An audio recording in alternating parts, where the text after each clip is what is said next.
আমি 2016 সাল থেকে 25 সাল পর্যন্ত আমি একটা রোগে ভুগছিলাম। আমার নাম সুব্রত ভূঁইয়া, আমার বাড়ি নন্দীগ্রাম, পূর্ব মেদিনীপুর। আমার ফোন নাম্বার 96359130 তো আমি পেশায় একজন আরএমপি ডক্টর। আমি দীর্ঘ 33 বছর আমি অ্যালোপ্যাথির সঙ্গে যুক্ত আছি এবং আমার শিষ্য অনেক হয়ে গেছে, তারাও নার্সিংহোম খুলেছে। আমি এই দারিদ্রতাকে মোচন করার জন্য, আমি দারিদ্রতার সঙ্গে লড়াই করে অর্থনৈতিক সাফল্য পাওয়ার জন্য আমি কিন্তু অ্যালোপ্যাথি চিকিৎসা করছিলাম। ওতে আমি সাফল্য পেয়েছি, আমি অর্থ পেয়েছি, আমি 2 সন্তান পেয়েছি। তারাও কিন্তু আজকে একজন আইসিতে সার্ভিস করেন আর একজন ফায়ার ব্রিগেডে সার্ভিস করেন। আমার মিসেস আছে, উনিও, আমি জানি না ওনার জন্য হয়তো আমি বেঁচে আছি, উনিও আমার জন্য কম কষ্ট করেননি। উনি বাবা তারকনাথের কাছে অনেকবার দণ্ডি কেটেছে, উনি আজকের প্রেজেন্ট আছে।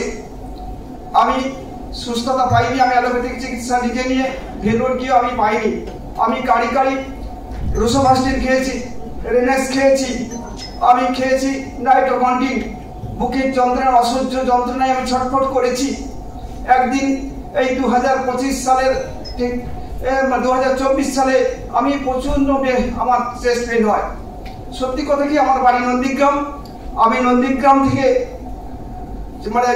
যখন চণ্ডীপুর পর্যন্ত আসে, আমি তার আগে ওষুধগুলো খেয়ে নিয়েছি।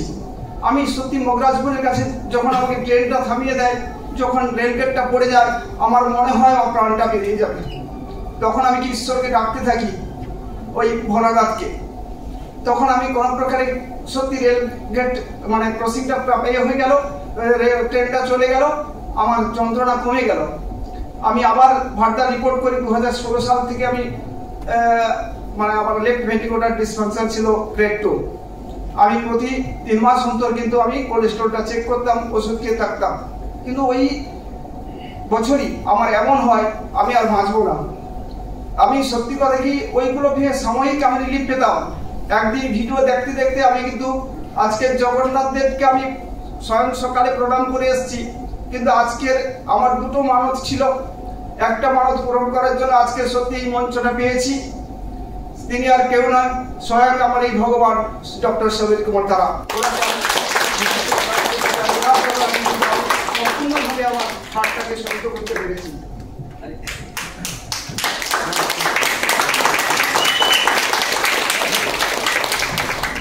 এতদিন আমি অ্যালোপ্যাথিক চিকিৎসা পরিষেবা দিয়ে এসেছি। আজ থেকে আমি স্যারের কাছে পাশে প্রতিজ্ঞা করলাম, আমি আর অ্যালোপ্যাথিক চিকিৎসা করব না। আমি যখন সুস্থতা পেলাম, আর 2জন এখানে বসে আছে, ওনাদেরকে আমি আমার এই প্ল্যাটফর্মে ডাকতে চাই। একজন হচ্ছে প্রসাদ পান আর একজন মুক্তিপদ ঘোষ।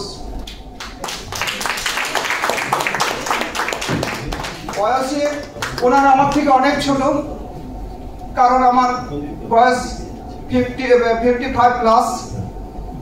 তো ওনারা সত্যি আমার থেকে অনেক ছোট। ওদেরকে আমি আমার অন্তঃস্থল থেকে শ্রদ্ধা সম্মান জানাই এবং আমি ভূমিষ্ঠ প্রণাম না করেও ওনাকে আমি সত্যি আমি ভগবান ভেবে প্রণাম করতে হবে। সত্যি কথা কি, আমি পৃথিবীতে থাকতাম না। ওনারা আমার জন্য, আমি ডাক্তারবাবুর কোনো রকমের ভিডিও দেখতে দেখতে আমি কিন্তু ওনার নাম্বারটা পেয়ে যাই। ওনাকে আমি হোয়াটসঅ্যাপে লিখি, উনি হয়তো ওনার মনে নেই, আমি হোয়াটসঅ্যাপে কিছুটা ডিলিট করে দিই। স্যারের কথা কয়েকটা আমার ফোনে এখনো আছে। স্যার বলে আছে থ্যাংক ইউ, আমি আপনাকে জানাবো, ওকে, এই বলে কিন্তু স্যার কিন্তু আমাকে মেসেজটা দিয়েছিল। সেই কথা শুনে এখানে নাম নিচ্ছি না, কয়টা নিউট্রিশনিস্টকে আমি ফোন করছিলাম, আমার আমার আহ্বানে ওনারা সাড়া দেয়নি। পরে যাব, ব্যস্ত আছে, নাম বলছিলাম। আমি সেই দিনই কমেন্ট করছিলাম যে আর কি কারোর দেখা পাবো না ঈশ্বর, ওই সমীর কুমার ধারার কাছে যাওয়ার জন্য। সেই রাস্তা ঈশ্বর কিন্তু আমাকে দিয়েছে। তিনি আর কেউ নয়, আমাদের প্রশান্ত স্যার। প্রশান্ত স্যারকে আমি বলছি, প্রশান্ত স্যার আমার কোনো vitamin, cardio care, cholesterol extract আমাদের এই সুপার ফুড যে ডক্টর সমীর কুমার ধরে যে সুপার ফুড, উনি কিন্তু আমার জন্য নিয়ে গেছে, আমার জন্য কিন্তু রুম বুক করেছে মেছেদাতে, দিয়ে আমাকে সুস্থতা দিয়েছে। সেই দিন থেকে আমি যখন 7 দিন পর থেকে আমি নিজে সুস্থতা পেলাম, আমাদের যখন নাইট্রোকর্ডিন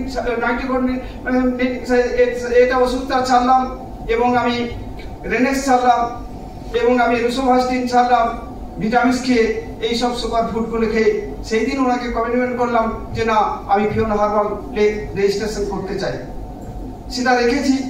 আমি প্রত্যেকটা অ্যাচিভমেন্ট কিন্তু করেছি। আমি কিন্তু সুন্দরবন যেতে পারিনি আমার পেশাগত চাপের জন্য। হ্যাঁ, আমি বলেছি না পুরী আমি যাব, একসঙ্গে দুজন ভগবানকে আমি দেখব। একজন হচ্ছে জীবন্ত ভগবান, আর একজন আমাদের আমি দেখিনি তাকে, আমি সবার কাছে শুনি জানি, উনি কিন্তু অদৃশ্য। তেনাকেও আমি সকালে আজকে প্রণাম করে এসেছি। আমি স্যার যখন বক্তব্য রাখেন, আমি কিন্তু মাঝখানে উঠেছিলাম, আমি সেটা কান্নাটা আমি চেপে রাখতে পারিনি। স্যার আমাকে চাপিয়ে দিয়েছেন, মানে আমাকে থেমে যাওয়ার জন্য। আমি সত্যি কথা কি, ওনার পা ছুঁয়ে না প্রণাম করলে আমি সেটা আমার প্রায়শ্চিত হতো না। আমি গোয়া অ্যাচিভ করেছি এবং আমি জুনিয়র ম্যানেজার হয়ে গেছি। ওটা আমার প্রত্যাশা নয়। আমি যতদিন থাকবো আমার এই হার্টটাকে যিনি ভালো করে সুস্থতা দিয়েছেন, আমি আমার হার্টটাকে অর্পণ করলাম। এবং আমার যে 750 পেশেন্ট আছে, মানে 750 পরিবার, ওই পরিবারকে আমি 220 জন একে আমি আমার ফিওনা হার্বালের সঙ্গে যুক্ত করতে পেরেছি। পরিবারকে আমি আমার এই ফিওনা হার্বালের দলে আনবো, এই কমিটমেন্ট করছি। আর একবার আমি ঘনিষ্ঠ প্রণাম করে আমি সবাইকে শ্রদ্ধা ও সম্মান জানিয়ে আমার এই বক্তব্যটা শেষ করছি।